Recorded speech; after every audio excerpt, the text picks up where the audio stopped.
মেজবান হোক বা মিলাদ অনুষ্ঠান, অনেকেই মনে করে জামু কামু এবং কি সমালোচনা করমু। আসলে কি মিলাদের মূল উদ্দেশ্যই কি এটা? এর মধ্যে অনেকেই বুঝতে চায় না যে মূল উদ্দেশ্য মৃত ব্যক্তিদের জন্য দোয়া কামনা করার আয়োজন। আসসালামু আলাইকুম। নোয়াখালী বড় বড় মেজবানের আয়োজন আপনারা অনেকেই মনে হয় দেখেছেন, কিন্তু আজকে আমি আপনাদেরকে দেখাবো রোজার মধ্যে যে মিলাদ অনুষ্ঠান করা হয়, সেই রোজার অনুষ্ঠানে কি কি আয়োজন করা হয় সেগুলা। শুরুতেই বলতাছি, আজকে মিলাদ অনুষ্ঠান হচ্ছে রমজান উপলক্ষে মিলাদের অনুষ্ঠানে খাওয়ানোর জন্য। রমজান উপলক্ষে সবার বাড়িতে এখন ঘরে ঘরে মিলাদ অনুষ্ঠান করা হয়। সকল মুদ্দাদের জন্য দোয়া কামনা করার জন্য আজকে আমাদের বাড়িতে এই আয়োজন। আপনারা সবাই সকল মুদ্দাদের জন্য দোয়া কামনা করবেন। তো আজকে এই দিনে মিলাদ অনুষ্ঠানের আয়োজনে সকাল থেকে সবাই মিলে কাজে লেগে পড়লাম। এখনো প্রায় অনেক কুটাকাটার কাজ বাকি রয়ে গেছে। রান্না বাড়া আয়োজন করার জন্য যাদেরকে আনা হয়েছে তারা খুব সুন্দর করে ডাউলটা বসিয়ে দিয়েছে, আর এইদিকে সুন্দর করে মাংসটাকে কুটে সুন্দর করে ধুয়ে রেডি করে নিচ্ছে।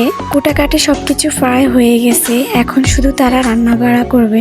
এইদিকে বাবুচিরা মাংসর জন্য টমেটো আলু এগুলো কেটে সুন্দর করে ধুয়ে নিচ্ছে। এখানে কাজের সুবিধার জন্য পুরুষ এবং কি মহিলা দুজনকেই রাখা হয়েছে। মহিলা আগে থেকে এসে সব ধরনের মশলা বেটে রেডি করে রেখেছিলেন। সুবিধার জন্য সব ধরনের মশলাপাতি সবগুলো সিরিয়াল ভাবে সুন্দর করে সাজিয়ে রেখেছেন। প্রথমেই তারা মুগ ডাল রান্না করবেন, আর মুগ ডাল রান্না করার জন্য তারা আগে থেকে ডালগুলো ভেজে রেখেছিলেন। আমাদের নোয়াখালী মানুষদের হাড্ডি দিয়ে মুগ ডালের রেসিপিটা অনেক জনপ্রিয়, সবাই মুগ ডালটা খেতে অনেক ভালোবাসে। আর আজকে এই আয়োজনগুলো দেখে খুবই ভালো লাগছে। আর আজকে এই দিনে এত কিছুর আয়োজন করার একটাই কারণ, রমজান উপলক্ষে সবাই খেয়ে সকল মুদ্দাদের জন্য দোয়া করবে। আর এটা ছিল আজকে আমাদের বাড়িতে মিলাদের অনুষ্ঠানের প্রথম ব্লগ। দ্বিতীয় ব্লগ আপনাদের মাঝে শেয়ার করব।